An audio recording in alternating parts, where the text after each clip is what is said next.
윤석열 대통령이 박순애 사회부총리 겸 교육부 장관에게 오늘 임명장을 수여하면서 언론과 야당의 공격을 받느라 고생했다고 말했습니다. 음주운전 전력 등 논란이 많은 박 부총리에게 힘을 실어준 건데 앞서 출근길에는 전 정권 장관 중에 이렇게 훌륭한 사람 봤느냐면서 불편한 심기를 감추지 않았습니다. 취재기자 연결합니다. 조은지 기자. 네, 용산 대통령실입니다. 출근길 발언부터 살펴보겠습니다. 부실 인사, 부실 검증이라는 지적에 윤 대통령이 선긋기에 나섰죠?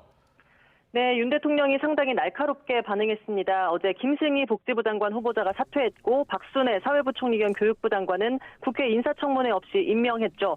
새로 지명한 공정거래위원장은 윤 대통령의 사법연수원 23기 동기인데 송홍렬 서울대 법학전문대학원 교수입니다. 과거 성희롱 발언으로 논란이 됐던 사실이 드러나서 또 부실 검증 논란이 일었습니다. 오늘 아침 윤석열 대통령은 관련 질문이 나오자 전 정권 장관 중에 이렇게 훌륭한 사람 봤냐, 다른 정권과 비교해보라면서 부실 인사라는 지적을 일축했습니다. 들어보시죠. 그럼 전 정권에 지명된 장관 중에 이렇게 훌륭한 사람 봤어요? 다른 정권 때하고 한번 비교를 해보세요. 사람들의 가질이나 이런 것들.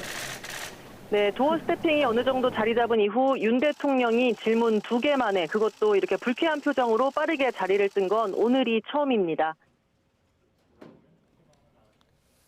네, 윤 대통령. 오전에 박순애 부총리에게 임명장을 주면서 한 차례 더 힘을 실어줬다고요? 네, 윤석열 대통령은 임명 하루 만에 곧바로 임명장을 수여했습니다. 음주운전 전력과 갑질 의혹 등으로 과연 교육부 수장으로 적합한가 논란은 계속 이어지고 있는 만큼 박순애 사회부총리 겸 교육부 장관은 웃음기 없는 다소 굳은 표정이었는데요. 윤 대통령은 임명장을 전달하면서 예정에 없던 발언도 했습니다. 들어보시죠. 임명이 늦어져가지고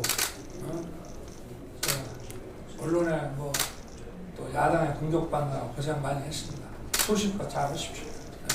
네, 국회 공전 탓에 인사청문회를 치르지 못했을 뿐 부실 인사가 아니라는 뜻을 에둘러 분명히 한 것으로 풀이됩니다. 임명 직후 더불어민주당에서 나온 비판, 국민 패싱이자 만취 국정운영이라는 데 대한 응수 성격으로 보이기도 합니다. 박순애 부총리는 곧장 이어진 국무회의에 참석했는데요. 여전히 복지부 장관 후보자가 공석이라 윤석열 정부는 출범 50일이 넘도록 아직 일기 내각을 완성하지 못했습니다. 네, 국무회의에서는 역시 경제가 화두였죠.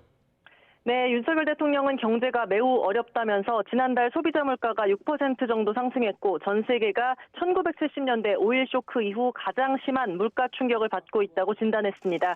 앞으로 직접 민생 현안을 챙기겠다면서 민생 현장에 나가 국민 어려움을 듣고 매주 비상경제 민생회의를 주재하기로 했습니다.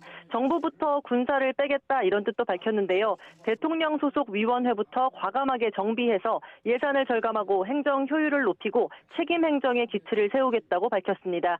정부의 각종 위원회 또 공공부문에도 예산 절감 바람이 불 것으로 보입니다. 지금까지 용산 대통령실에서 YTN 조은지입니다.